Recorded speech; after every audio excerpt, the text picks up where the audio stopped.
10 ब्रह्मर्षियों के वध का पाप एक स्त्री के वध में लगता है। इसलिए मृत्यु दंड के योग्य होने पर भी नारी अवध्या है। क्यों अवध्या है?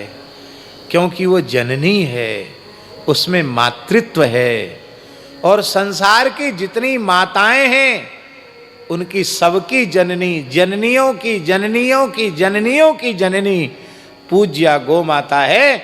इसलिए बार बार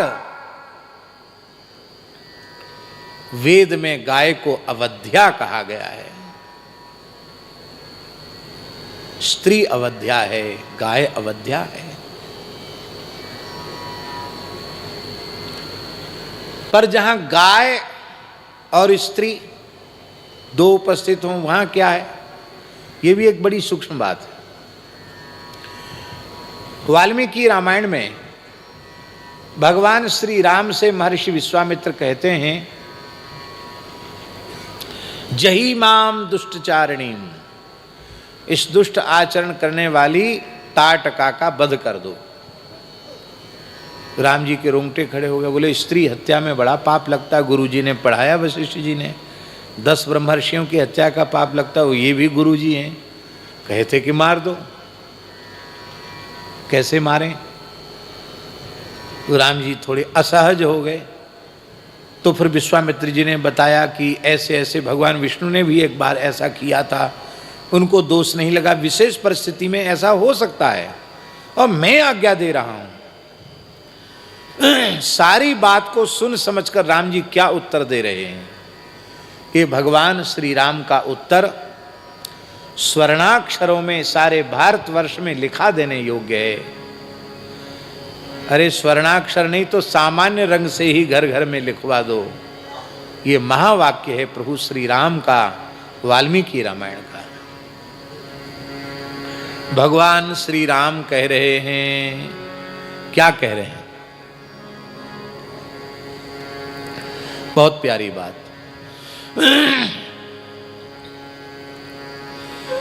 गौ ब्राह्मण हितार्थाय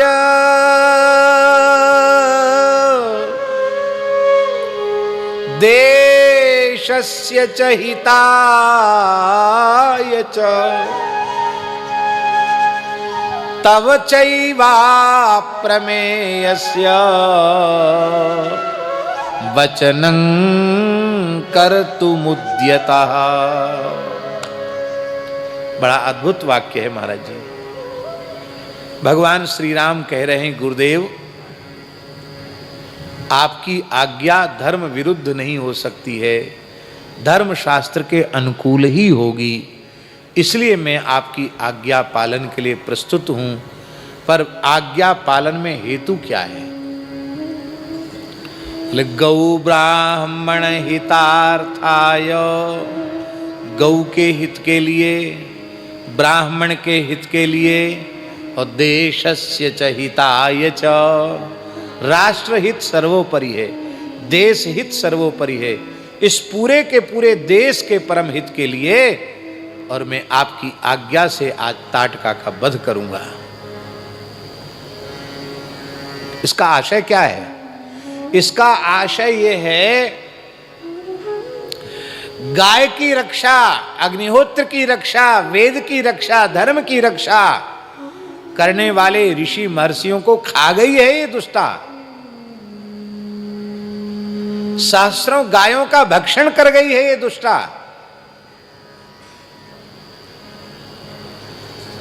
इसलिए इसके वध से गौ की रक्षा होगी, इसके वध से ब्राह्मणों की, ऋषियों की रक्षा होगी। और यहां महाराज जी एक विशेष बात है, वर्तमान की विचारधारा और भगवान श्री राम की विचारधारा में यह अंतर आ गया। वर्तमान के लोगों की विचारधारा है कि गाय की बात पहले नहीं होनी चाहिए, धर्म की बात, ब्राह्मण की रक्षा की, ब्रह्मत्व की रक्षा की बात पहले नहीं होनी चाहिए, पहले देश की रक्षा की बात होनी चाहिए। आज की विचारधारा यही है कि नहीं? देश रहेगा तो सब रहेगा, देश ही नहीं रहेगा तो ये सब रहेंगे कहाँ। इसलिए राष्ट्र रक्षा प्रथम है। पर भगवान श्री राम ये नहीं मानते हैं। भगवान श्री राम मान रहे हैं जिस देश में गाय सुरक्षित है वही देश है, जिस देश में ब्राह्मणों का विप्रत्व सुरक्षित है वही देश है। जिसमें गौ और ब्राह्मण सुरक्षित नहीं है वो राष्ट्र राष्ट्र कहलाने के लायक नहीं है। तो राष्ट्र का राष्ट्रत्व ही समाप्त हो गया, आप रक्षा किसकी करेंगे। अब एक दूसरा प्रश्न हुआ, ब्राह्मण क्यों ले लिया भाई? क्या दूसरे मनुष्य मनुष्य नहीं है? वर्तमान के लोग, उनको ब्राह्मण से तो भारी चिढ़ है।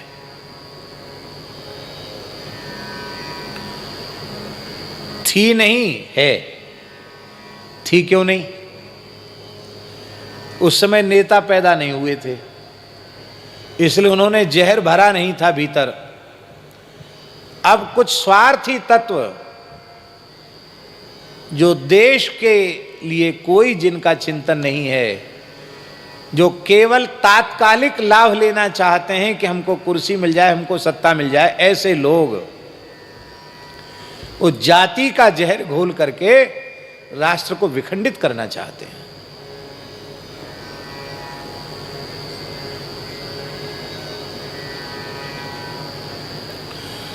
ब्राह्मण की बात क्यों कही जाती है?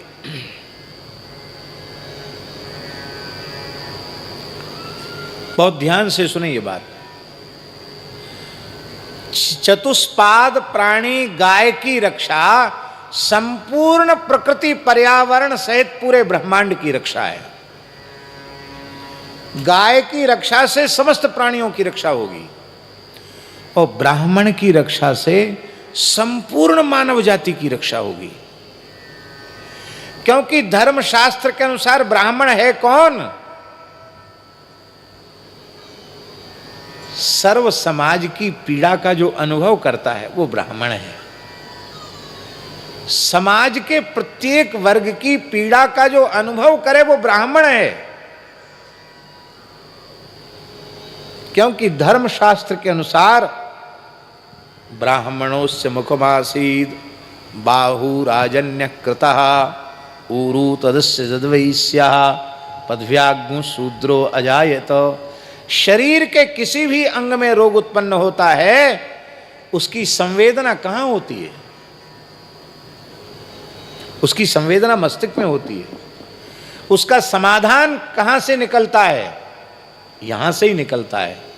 इसलिए समाज के प्रत्येक वर्ग के हित का जो चिंतन करे उसका नाम ब्राह्मण है। और महाराज जी आप देखेंगे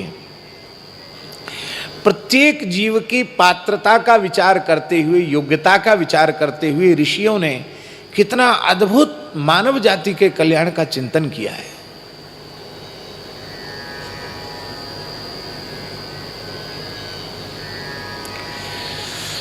आप कहें चिंतन तो किया है पर उसमें भेदभाव है, इसको ये कह दिया, उसको ये कह दिया, तुमको ये अधिकार नहीं, तुमको ये अधिकार नहीं, ये भेदभाव तो है ही है।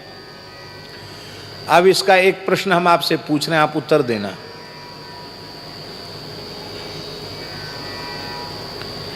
अपने वैद्य जी का नाम क्या है? यहां जो वैद्य जी उनका नाम श्याम सिंह जी नाम है ना? है श्याम सिंह जी नाम है। वैद्य बहुत अच्छे वैद्य हैं, नाड़ी वैद्य हैं और बहुत बढ़िया बड़ी अच्छी अच्छी दवाइयाँ बनाते हैं, अच्छे वैद्य हैं। अब वैद्य जी के पास रोगी पहुँचे, एक रोगी तो पहुँचे पीलिया का, पीलिया जानते हैं ना, ज्वाइंटिस उसको कहते हैं पीलिया, पीलिया का रोगी पहुँचे, पांडु रोग जिसको कहते हैं संस्कृत में, हिंदी में पीलिया कहते हैं, अंग्रेजी में शायद ज्वाइंटिस कहते हैं। यही बात है कि नहीं? अंग्रेजी में यही बोलते हैं। तो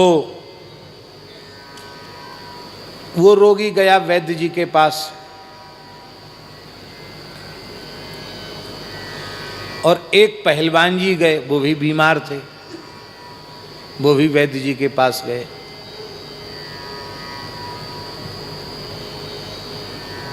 तो रोग लगभग एक जैसा था मोहनदास जी, रोग लगभग एक जैसा था। माने उसको भी पीलिया ही था पहलवान को, लेकिन पहलवान के शरीर में रोग प्रतिरोधक क्षमता बहुत अधिक थी। अब वो दुर्बल हो गया था उस बीमारी के कारण, इसलिए अब रोग की लड़ने की क्षमता जो थी उसकी कमजोर हो रही थी। तो वैद्य ने विचार किया कि इसको तो थोड़ा सा ये पचा सकता है, इसलिए इसको औषधि के साथ साथ इसको थोड़ा दूध भी बतावें, और यदि ये संपन्न है तो थोड़ा मलाई में थोड़ा स्वर्ण भस्म चाट लिया करे तो और अच्छा है, ये भी थोड़ा इसको बतावें। इसको कहें कि भाई तुम बादाम को थोड़ा पीस के चंदन जैसा घिस करके और थोड़ा सा दूध में 100 बार फेंट करके, 100-200 ग्राम दूध में 100 बार फेंट करके चुस्की लेके धीरे धीरे पिया करो तो तुम ठीक हो जाओगे।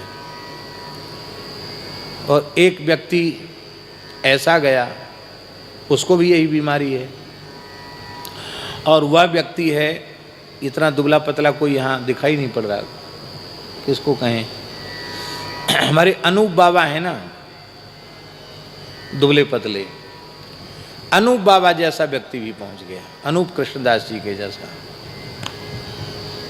बोले हमको भी वैद्य जी वही बीमारी है। तो उन्होंने कहा इसकी आँख तो बहुत कमज़ोर है, शरीर भी कमज़ोर, आँख भी कमज़ोर।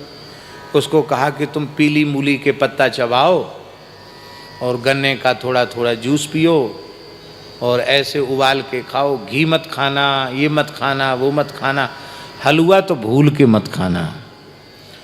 अब अनूप बाबा वैद्य जी से लड़ें कि अभी हमारे सामने तुमने पहलवान जी को बादाम घिस के पीने को बताया है, और इनको कहा कि थोड़ा मलाई में अमुक दवाई चाट लिया करो। दवाई तो हमको भी दी है, पर हमारे साथ इतनी शत्रुता आपकी क्यों है? हमको तो खाली पीला पत्ता खा लेना, ये कर लेना, जूस पी, वो गन्ने का रस पी लेना। तब वैद्य यही कहेगा कि भाई तुम्हारे पचाने की शक्ति नहीं, हम तुमको भी बादाम का हलवा बता देते हैं, पर इतनी डैमेज हो चुकी है तुम्हारी आंत कि तुम मर जाओगे ये हलवा खा करके। तो वैद्य जो है वो रोगी के पात्रता के अनुसार उसके हित अनहित का विचार करके औषधि देता है और औषधि के अनुरूप पथ्य देता है, तो रोगी रोग मुक्त होता है। यही दृष्टि हमारे ऋषियों की है। कौन सा व्यक्ति क्या कर सकता है उसके अनुसार उसकी पात्रता का निर्धारण ऋषियों ने किया, उसको काम बना दिया। यह काम जो है भेद नहीं है, यह एक व्यवस्था है। घर में सब एक ही काम करते हैं क्या? व्यवस्था की दृष्टि से परिवार में कार्यों का विभाजन कर दिया जाता है, ये विभाजन है हमारे यहाँ। उसमें कोई द्वेष या घृणा नहीं है।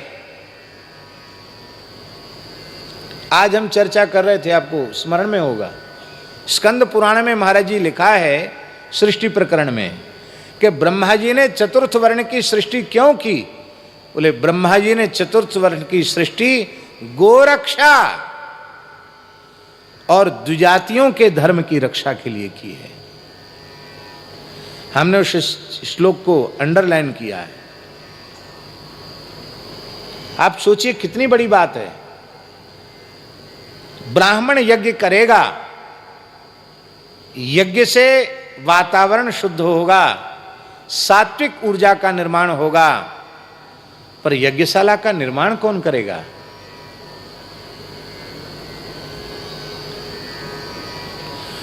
क्षत्रिय युद्ध करेगा, राष्ट्र रक्षा करेगा, लेकिन दुर्ग निर्माण कौन करेगा? युद्ध में क्षत्रियों का सहयोग कौन करेगा? वैश्य परिश्रम से धर्म पूर्वक धन का अर्जन करेंगे, व्यापार करेंगे, लेकिन उनके कल कारखाने, उनका व्यापार, उनकी दुकान, उनके वैश्यों के कृषि गोरक्ष और वाणिज्य जो उनके कर्म हैं, उनके स्वधर्म पालन में सहयोग कौन करेगा? शूद्र के बिना ब्राह्मण अपने धर्म का पालन नहीं कर सकता, शूद्र के बिना क्षत्रिय अपने धर्म का पालन नहीं कर सकता, शूद्र के बिना वैश्य अपने धर्म का पालन नहीं कर सकता। इसलिए राष्ट्र की गति और राष्ट्र की प्रगति चतुर्थ वर्ण के ऊपर आधारित है, क्योंकि वह भगवान के चरण हैं। पैर से ही गति होती है, पैरों पर ही पूरा शरीर टिका हुआ है। सारा राष्ट्र, सारा समाज, सारा धर्म हमारे चतुर्थ वर्ण पर टिका हुआ है। ये बात कोई समझाता है उनको क्या? ये समझाने वाले लोग तो हैं कि तुम हिंदू नहीं हो, मनुवादी अलग हैं, तुम मनुवादी नहीं हो। तब क्या हो? क्या धनुवादी हो? बोले हाँ तुम धनुवादी हो। आज मानव को दानव बनाने का उपक्रम किया जा रहा है। मनु के विचारों को माने वही ना मानव है, और धनु के विचारों को माने वो दानव है।